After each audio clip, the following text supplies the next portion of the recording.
ব্ৰহ্ম মুহূৰ্ততে আপোনালোকে ব্ৰহ্ম মুহূৰ্ততে উঠক সূৰ্য উঠাৰ প্ৰায় 48 মিনিট আগত ব্ৰহ্ম মুহূৰ্ত সেই ব্ৰহ্ম মুহূৰ্ততে উঠিব লাগে সেই ব্ৰহ্ম মুহূৰ্ততে স্নান কৰি পেলাই সূৰ্যৰ কিৰণ পৃথিৱীত পৰাৰ লগে লগে বাহিৰত খালি গায়ে ওলাব লাগে পাৰিলে কাৰণ তেতিয়া যেটো সূৰ্যৰ ৰশ্মি শৰীৰত পৰে সেইখিনি সময়ত আসলতে আমাৰ ভাৰতবৰ্ষৰ সনাতনী পৰম্পৰা মতে নদীত নামি মানে আকণ্ঠ জলত থাকি পেলাই বা পানীত নামি নাভিলৈকে পানীত থাকি জল অৰ্ঘ্য কৰে এইবিলাক বহুতে কয় যে সূৰ্য ইমান দূৰত আছে ইয়াৰ পৰা আপুনি জল দিলে কেনেকৈ হ'ব নহয় আসলতে তামৰ পাত্ৰেৰে সাধাৰণতে জল দিয়ে তুলসীত জল দিয়ে ৰাতিপুৱা তাৰমানে তামৰ পাত্ৰত যেতিয়া পানী থাকে পানীটো কোপাৰ হৈ যায় হেতু তামে হৈ যায় সেই তামৰ পানীখিনি যেতিয়া তেনেকে দিব তেওঁৰ শৰীৰটো ইতিমধ্যে ভিজি থাকে আৰু সেই তামৰ মাজেৰে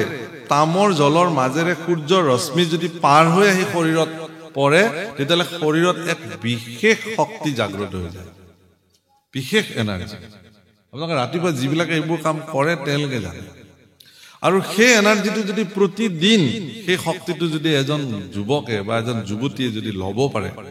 তেতিয়ালে তেওঁৰ ইমান ঊৰ্জাৱান ব্যক্তি হৈ যাব তেওঁৰ সহজতে ভাগৰ নালাগিব সহজতে তেওঁৰ এলাহ নাহিব যিকোনো কাম নকৰাৰ মনোবৃত্তি তেওঁৰ নাহিব তেওঁ সদায় ধনাত্মক দৃষ্টিৰে থাকিব পজিটিভ ঊৰ্জাৰে তেওঁ জীয়াই থাকিব এইবিলাক শাস্ত্ৰৰ বিশ্বাস সেইকাৰণে সনাতন ধৰ্ম খুব বিজ্ঞান ভিত্তিক তুলসী সম্পূৰ্ণ 24 ঘণ্টা অক্সিজেন দিয়ে সেই তুলসীত গৈ পেলাই তামৰ পাত্ৰেৰে যদি আপুনি সূৰ্যৰ ফালে মুখ কৰি জল দিয়ে ইয়াত সাইন্টিফিক ৰিজনটো সেইটোৱে তুলসীতটো হি ভৰপুৰ অক্সিজেন আছে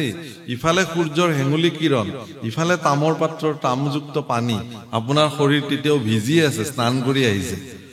তাৰ পিছত আপোনাৰ শৰীৰত যেটো এনাৰ্জি সৃষ্টি হ'ব যেটো শক্তি হি শৰীৰত ৰোগ প্ৰতিৰোধক ক্ষমতা বৃদ্ধি হয় সেইকাৰণে সাধক পুৰুষবিলাক চাবচোন নিৰোগী জীৱন তেওঁলোকে যাপন কৰে এইকাৰণে কৰে বাৰু যেই নহওক মোৰ এই কথাখিনি কোৱাৰ প্ৰয়োজনীয়তা এইটোৱেই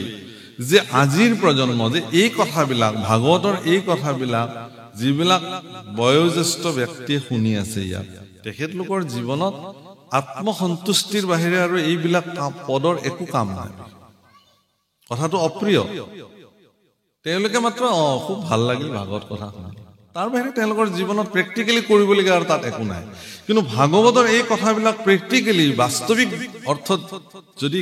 খটুৱাবলগীয়া আছে তেতিয়ালে নিউ জেনেৰেশ্যন নতুন প্ৰজন্ম এইবিলাক শুনিব লাগিব আৰু তেওঁলোকে তেওঁলোকৰ জীৱনত প্ৰয়োগ কৰিব লাগিব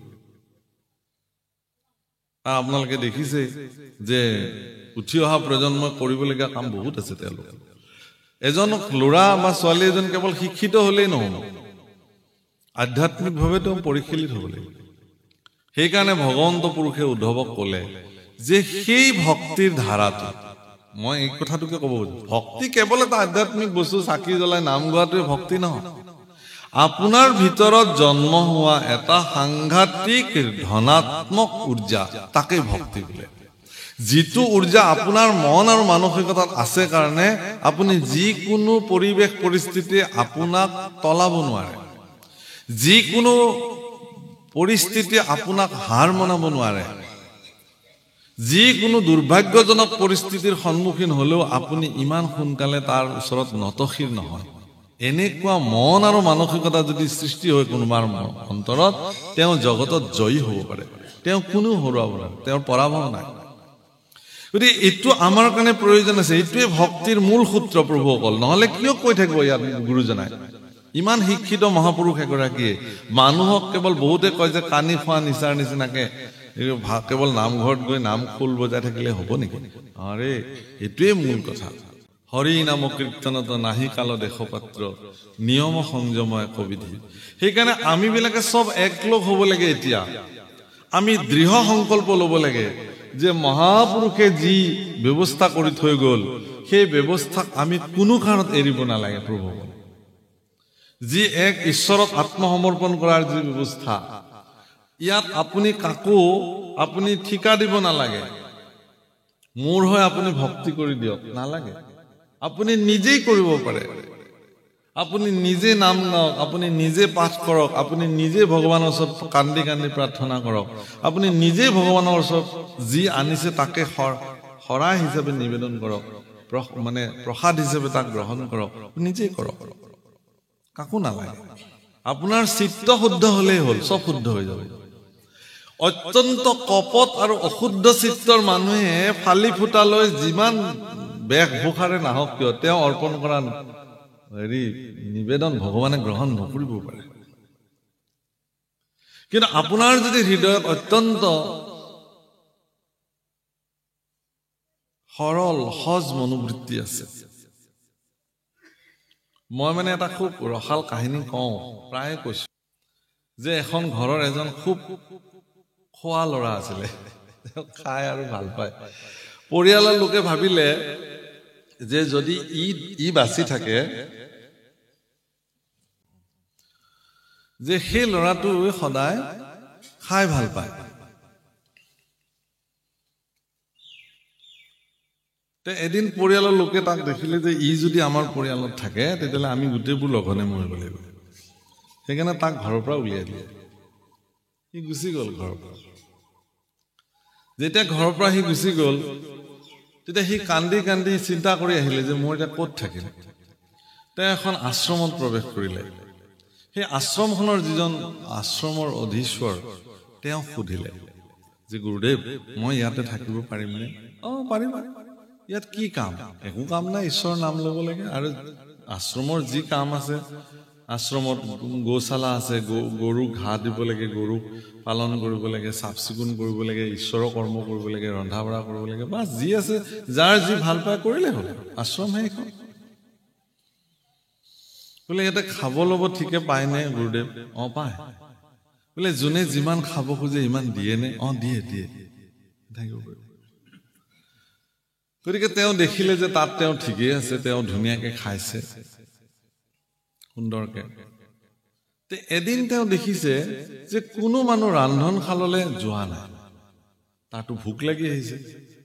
শেষত সি গুৰুদেৱক গৈ সুধিলে যে গুৰুদেৱ আজি কি খোৱা লোৱাৰ ব্যৱস্থা নাই নে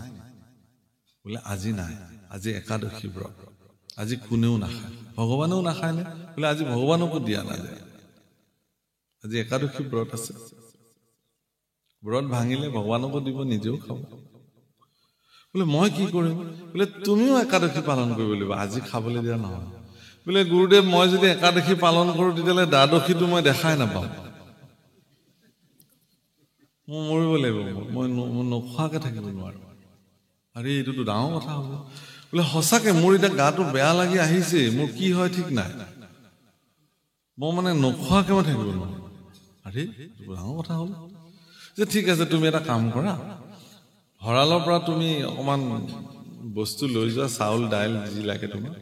তুমি আশ্ৰমৰ ভিতৰত নহয় তুমি নদীৰ পাৰত গৈ পেলাই তাত ৰান্ধি খাবা তুমি নিজে খাবা কিন্তু মনত ৰাখিবা যে তুমি যি ৰান্ধিবা তাৰে এটা পাৰ্ট প্ৰথমতে ভগৱানক অৰ্পণ কৰিবা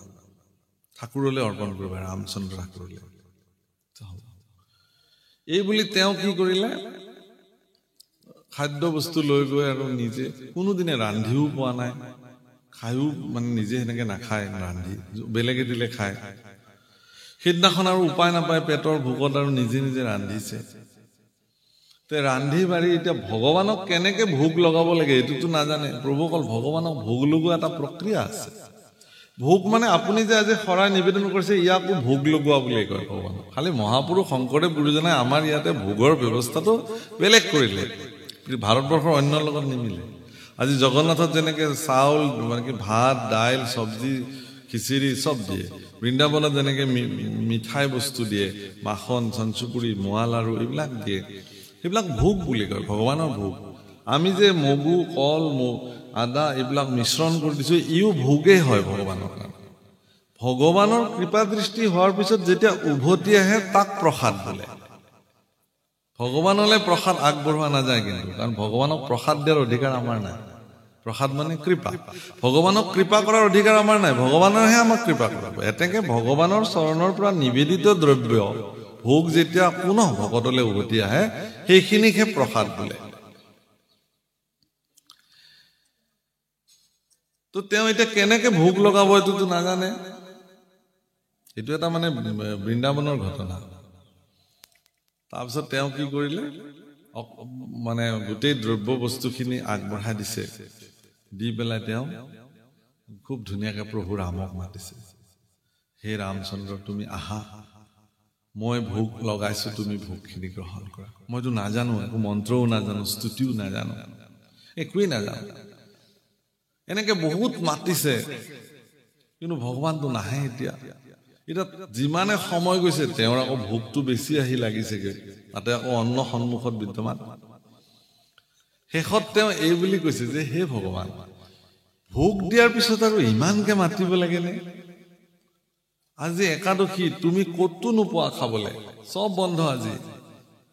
গতিকে তোমাৰ ভাগ্য ভাল প্ৰভু আজি ময়ে তোমাৰ কাৰণে মাত্ৰ ৰান্ধি দিছো গতিকে ইমান আৰু তুমি ভেমপস্তি কৰি থাকিব নালাগে সোনকালে আহা আৰু তুমিও খোৱা মোকো ৰক্ষা কৰা তে সঁচাকেতো প্ৰভু ৰাম আহি সাক্ষাৎ বিদ্যমান হৈ গ'ল লগত সীতা দুগৰাকী আহি সন্মুখত যেতিয়া জাজ্জল্যমান হৈ গ'ল যিটো ভয় খাৰি সঁচাকে প্ৰভু আহি ওলালে কিন্তু তাৰ মনত চিন্তা হ'ল কি যে মোকতো এজন ভগৱানৰ কাৰণে কৈছিলে মই সেইমতে মোক দুজনৰ কাৰণে আনিছিলো এতিয়া দেখোন দুজন ভগৱান আহি ওলালে